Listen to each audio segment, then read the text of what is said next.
Always, these mindsets, the first things they attack are women, minorities, and culture. These three become the canaries in the mine.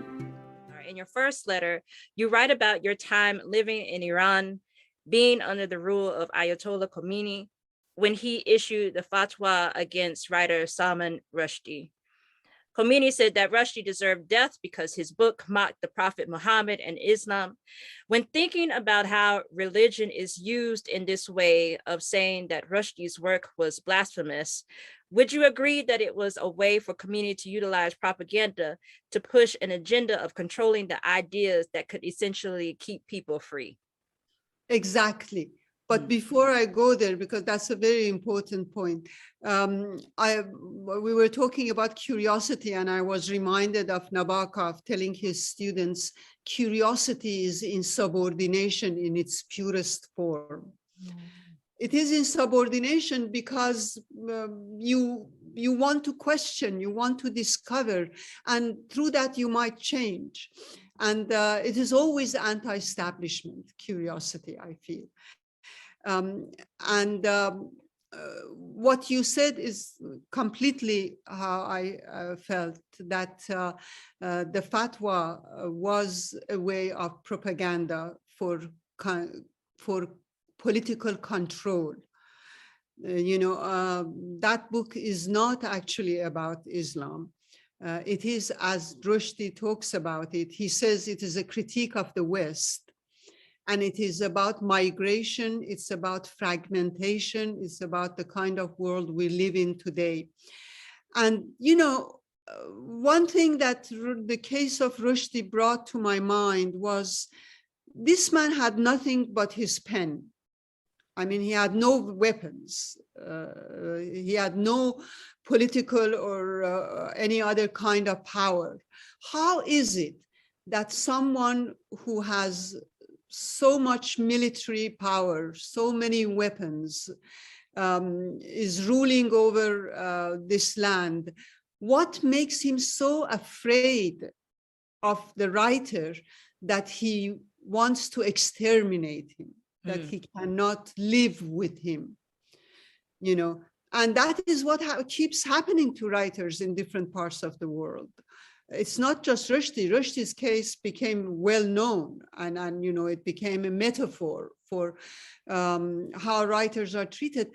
They are scared. The establishment is scared of writing because great writing is about truth.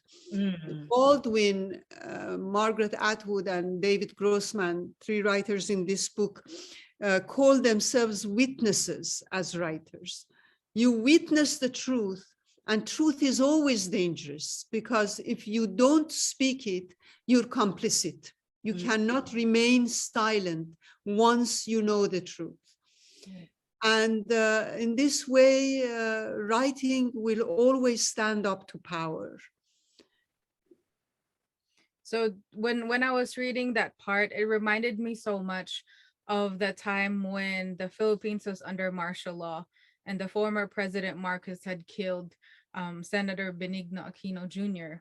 because he was also a great writer. The same thing happened. The same thing is happening now when Maria Reza won that Nobel Peace Prize for journalism under President Duterte's reign. So that reminds me so much of like the power of writing and how, like you said, these people have nothing. They're against these leaders, but these writers only have their pens. These leaders are so afraid of the truth because once the truth is out, then they lose all their power. So I was just wanting to, reinforce that thought that I had those thoughts while reading this book and how powerful literature can really be, hence the censorship and the banning. That sort of gives me hope.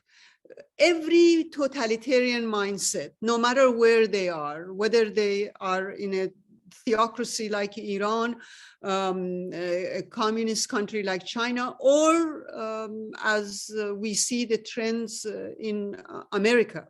I mean, we see these totalitarian mindsets becoming very active in America. always these mindsets, the first things they attack are women, minorities, and culture. Mhm. These three become the canaries in the mine. You know, you want to know how much freedom there is in any country, you go to these three. And the leaders try to do everything, the totalitarian leaders try to do everything to silence these groups. But we always think that they're doing it from a position of power, but it is not from a position of power. It is from a position of fear. They are really, really afraid of us. They are so afraid that they're ready to kill you. Right. And once we know this, we know how much power we have. And we become hopeful, because right now in Iran, it is women who are at the forefront of the struggle against this regime. You know, and for 43 years, the regime has done everything in its power, and it could not make women retreat. And it's true of women everywhere, actually. You know, with what you just said, it just makes me think of, you know, the reason why that fear is there is because the writer, the person who is questioning what's going on, is the person who can see that there is a person behind the curtain trying to control everything. They can see what's going on, right? And so the person who is trying to control everything does not want the people to know, because then the people are no longer ignorant and will no longer follow, or just continue, sometimes they themselves following in fear, because it's easier for them to just stay back and not do anything because they just want to be able to live to see another day. But sometimes that does not always happen. And unfortunately, we are seeing our country going through this in a way that I in my lifetime has not seen it done here in the United States. And it really harkens to us having to really stand behind those who write, is like you and all the other writers who are writing to show what is important and what is going on in the country. Otherwise, you know, the person behind the curtain will maintain control. Yeah, and it is to their advantage to keep people ignorant. I mean, you see two examples today. One is in this country, and during the former president's reign, you know, how they tried to replace truth with lies on an everyday basis. And you see it in terms of Putin and the war in Ukraine, and how they have all sorts of access to all kinds of propaganda, and they're using it all. James Baldwin used to say, ignorance allied with power is the worst enemy of justice. And that is why we need to read and write. That is why we need you guys to amplify the voices of truth. We need people to create subversive groups, book groups, you know, I really wish that we could have subversive book groups in libraries and bookstores, and especially schools, and debate, what are we giving our young people? Yes. We're taking away from them the power to think independently.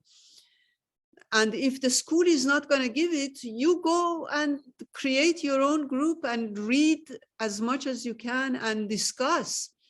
Bring it to the public domain, you know. Yeah, shed light to it so then people would pay more attention.